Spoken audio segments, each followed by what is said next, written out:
Hi, this is Jared. Welcome to my channel, Keen Reads. Welcome back if you happen to watch my first video. I just want to start off by thanking everyone for the response that I got to my first video. I really wasn't expecting to get that many views or the comments, and I really liked interacting with you in the comments, and I'm hoping that in the future, as we talk a little bit more specifically about some books with future videos, we can have some more in-depth discussion in the comments, because that's really one of the reasons that I'm doing this, is to get to know other people who like the same books that I do. As I said, I really enjoyed making that first video. I plan on making a few more. So I was trying to think of a schedule that I could make for the channel, and I'm thinking eventually I'll settle into maybe like once a week videos. But for now that I'm feeling extra motivated because we're just starting, I figured I would maybe do them a little bit more often, and think maybe on the weekends I'll do maybe like a standard video going over some books, or maybe like a tag. Like I'll probably do the newbie tag this weekend. And during the week, if I can, I'll try to film parts of my bookshelf tour. The newbie tag is a great way to get to know me, but I think the best way to get to know someone is by looking at the amount of books they have and the number, or looking at the books that they have, what kinds, what genres, and authors, and things like that. So that's what my goal is today. I'll give you an overview of all of my shelves, and then we'll go through one of them a little bit more specifically. So like I said last time, I usually organize my shelves based upon date of birth of author. So looking at my first shelf here, we have starting with around 2000 BCE with the Epic of Gilgamesh, and then going about 4,000 years on this shelf up to through Mark Twain in the late 1800s. A little embarrassing that I can fit 4,000 years of literature on one shelf, but hopefully in the future I can expand this. This second shelf here picks up where the last one left off with Mark Twain, and then continues all the way through, I believe, Saul Bellow there at the bottom. So I would say this one is mostly modernism. I do have some fantasy on here with The Lord of the Rings, J.R.R. Tolkien, but C.S. Lewis is also on this shelf with the Chronicles of Narnia, but mainly it's probably modernism and a little bit before modernism with Thomas Hardy, Mark Twain, things like that. And then this is my last shelf, for the most part, of literature. So it starts out at the top with Shirley Jackson, Carson McCullers, J.D. Salinger, who's my favorite author, and goes all the way down to Carl of Knausgaard. So I would say that would be considered mainly contemporary to maybe before my time, so maybe like 1960s-ish for the most part, 1950s, 40s, all the way through the current day. This is the last shelf of my organized bookshelves. It starts off finishing the literature section with some Marlon James and Dave Eggers, goes into some biographies, mostly literary, then goes into interviews, criticism, some theory, books about poetry, some lectures, things along those lines. Below that, we have my running shelf. So I was a competitive runner in college, so I have some books about runners and running and things like that. My theology section. And then at the bottom there, where you can see that big Primo Levi, we start with my books that are unorganized, which is mainly what we'll be going through today. So these are books that I got in the last year and haven't had a chance to organize on the rest of my shelves. So think of it as like an overflow. And then at the bottom there, you can see some of my textbooks that I got during residency, as well as the program from this year's Ohio State versus Michigan game. And that brings me to my last shelf here, which is just really just more overflow, as well as some of my larger books that don't fit anywhere else. So this is where we're going to be doing the majority of today's video. I'm just going to be going through these, showing you what I have, and maybe saying a few things about them if I have anything to say. But as you'll notice, again, most of these books are books that I've gotten in the last year, so I have not read probably 90% of these. So if it sounds like I just buy a bunch of books and don't read them, that's not true. I'd say I've read about 75% of the books on my other shelves, but again, this is just books acquired in the last year. So let's go ahead and get started. First we have, let's see, try to get the reflection off of that, Jonathan Swift's Gulliver's Travels. I've never read any Jonathan Swift, but I hear this is a good place to... Actually, that's not true. I have read his A Modest Proposal in school, so his essay, but I haven't read any of his longer works. The Moon and Sixpence by W. Somerset Maugham. I recently read 2 of his books last year. I particularly really liked Of Human Bondage. So I picked this up as well just because I was really interested in his work.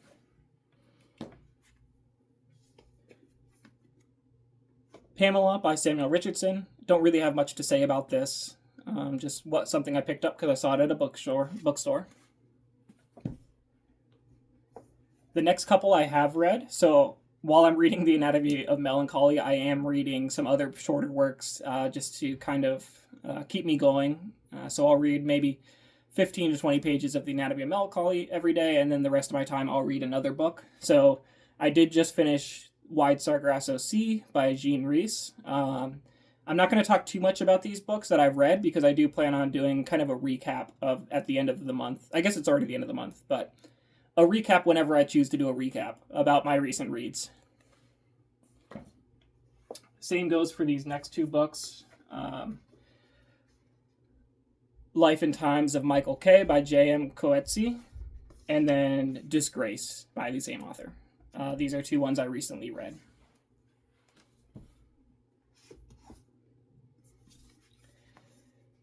We have The Good Soldier by Ford Madox Ford. Selected Literary Criticism by D.H. Lawrence. I really like literary criticism and literary essays by authors. So I picked this up for $1 at a book sale. I also have some similar essays by Nabokov that I really enjoy. So I'm looking forward to this. I haven't read a lot of Lawrence. I've only read Sons and Lovers, but I also have The Rainbow here, which is on my to be read list. And then we have American Pastoral. I do try to read some more modern things. So I've never read any Philip Roth, but I plan to. This is another one that I have read, as you can see by the sticky note here. There was a passage that stood out to me. A Handful of Dust by Evelyn Waugh. I'll talk about this in another video, but I am actually currently reading another Evelyn Waugh book as well, which I'll discuss at the end of the video. We have some Faulkner here. So we have Absalom, and As I Lay Dying. I've read 2 Faulkner books. I've read The Sound and the Fury and A Light in August, and they were very challenging but rewarding books, so I'm really expecting both of these to be similar. And then Lila, by Marilynne Robinson. I've read one of her other books, but I can't remember the name. I think it was Home I have read. This last book here is one that I bought myself for a little Christmas present, and that is the Thomas North translation of Plutarch's Lives. I believe it's kind of hard to find a version of Plutarch's Lives that have the Greek and the Roman lives one after each other, followed by his essays. I find that sometimes they're split up by the Greek lives and the Roman lives. So I really wanted a version that was had it as he originally intended. This is Thomas North's translation, and it's actually a translation from the French. So it was translated into French and then translated into English. So looking forward to reading this. I have a feeling this will be read probably in 2026. Moving to the next stack here. We have The Return of the Native by Thomas Hardy. I've read probably 4 or 5 other Hardy books, and I've really enjoyed them. So just pick this up because I know it's another one of his major works. Charlotte Bronte's Villette. I've read 2 other Bronte books. So I've read Jane Eyre and I've read Wuthering Heights, with Wuthering Heights being one of my favorite books. So I probably plan to read through most of the Bronte sisters' major works at some point. So I picked this up at Barnes & Noble. The House of Mirth by Edith Wharton. I've been pretty hit or miss with Wharton so far. I was not a huge fan of Age of Innocence, but I did really enjoy Ethan Frome. So we'll see what bucket this one falls into. Vineland by Thomas Pynchon. I've read 4 or 5 Thomas Pynchon books. I would say similar to Faulkner, they're difficult works, but I feel it feels rewarding after you finish them.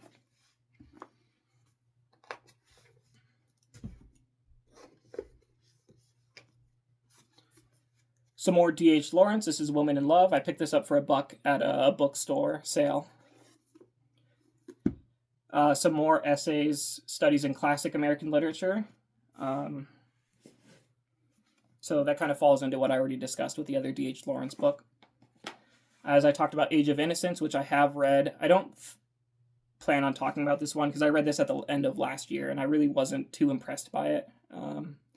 I just didn't like Edith Wharton's language. Even it kind of felt like she was always ahead of you, which is fine, and I think that's actually a really good quality in a writer. I find James Baldwin, I always feel like I'm trying to catch up with him. But this combined with her prose, I just wasn't a huge fan of her prose, and it kind of made it hard for me to read. Not difficult to read. I wouldn't say it's a difficult read, but I think you guys can get what I'm saying. Saul Bellow, Humboldt's Gift. I really like Saul Bellow. I've read probably 6 or 7 of his books. This is the most recent one that I got. My dad got this for me for Christmas, so I read it immediately. I'll probably do a video on Saul Bellow at some point, so I'll talk about this then. Henry Fielding's Tom Jones, just another work that I picked up because I recognized the name.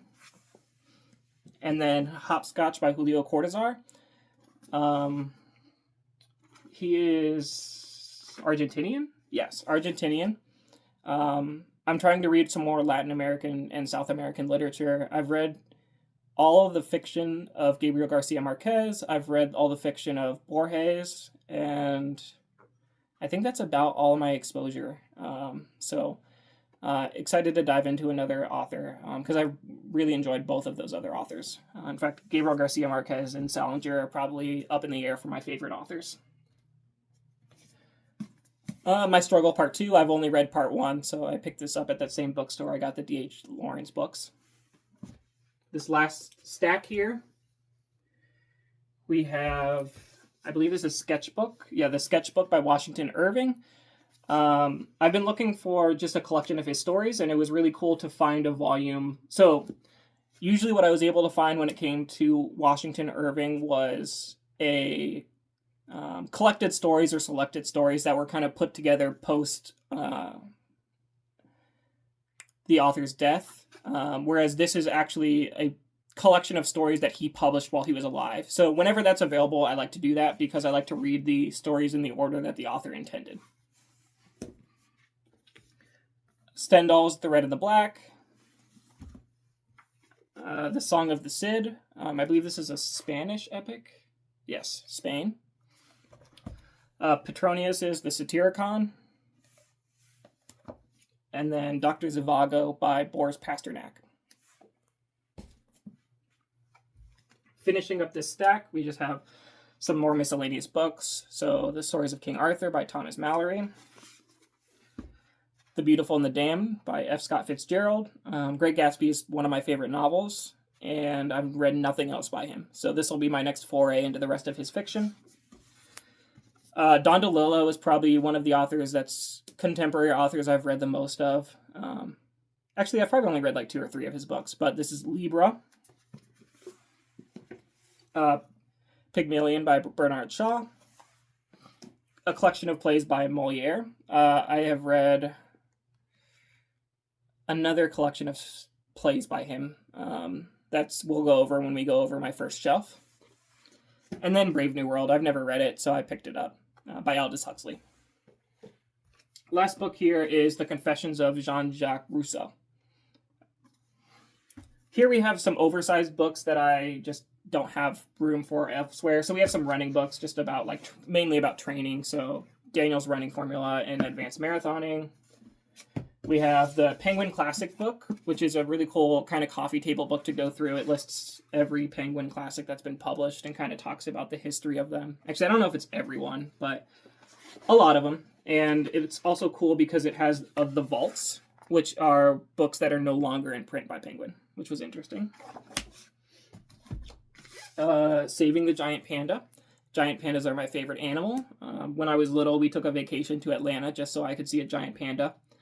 And I believe we got this there. And then this is a collection or a photography or a collection of photographs of Audrey Hepburn. I'm not really an Audrey Hepburn fan, or I don't know. I basically bought this because I saw it for $5. And I was like, this is a really nice book. So that's why I bought it. Right here we have the most expensive book that I own, which is a facsimile copy of Shakespeare's First Folio. So published in 1623, it was probably the reason why we have some of his plays and were only published in this First Folio. Hope it doesn't bother you guys that I'm talking off screen, but it's just easier this way. So this was published in 2023 for the 400th anniversary, and it's a facsimile copy, which means it basically looks like what was originally published. So as you can see, I do not plan on reading from this, but it's really cool to just flip through and look at.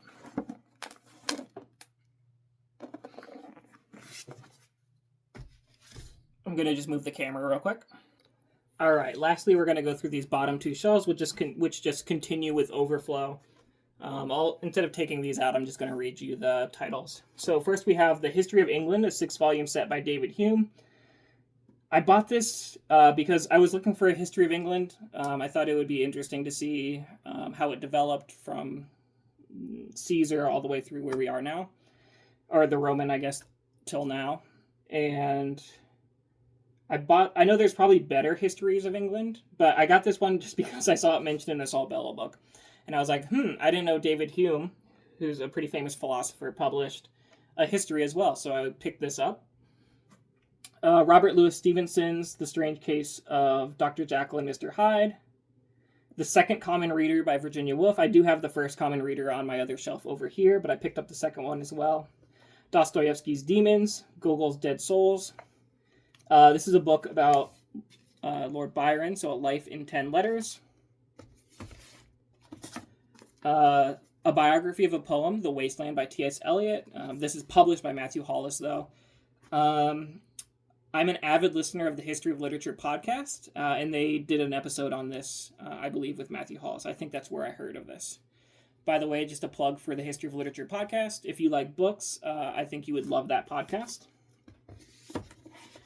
Down here, we have some Steinbeck, so In Dubious Battle and The Winter of Our Discontent. Those are like the last two Steinbecks that I want to read. I think I've read 12 of his other books or something like that. Jean-Paul Sartre, I think that's his name. Yeah, Jean-Paul. So this is a couple of his plays.